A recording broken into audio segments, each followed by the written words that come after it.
WVMS-B is software for connecting a converter connected to a welding camera to a PC to observe and record video and change welding camera settings. It can be installed using the included USB drive. First, open the USB drive folder, run the setup file, and follow the instructions below. Click Next. Click Next. Click Next.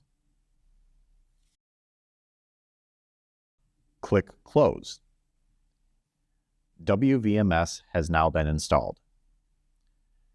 The DirectX installation screen required to run the software will automatically pop up. Choose I accept the agreement and click Next. Click Next. DirectX is being installed. Click Finish. The DirectX installation is now complete and the WVMS software is fully installed.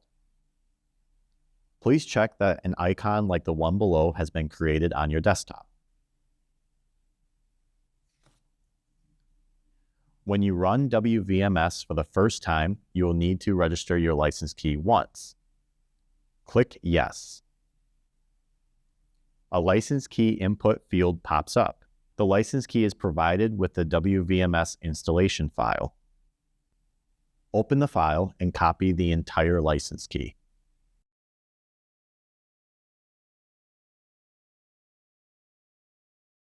Paste the copied license key into the input field and click Register. Check the message that the license key registration was successful and click OK. Click Close to complete license key registration. Now you are ready to connect the welding camera and converter and to observe and record the welding scene through WVMS. For any additional questions or further instructions, refer to your owner's manual.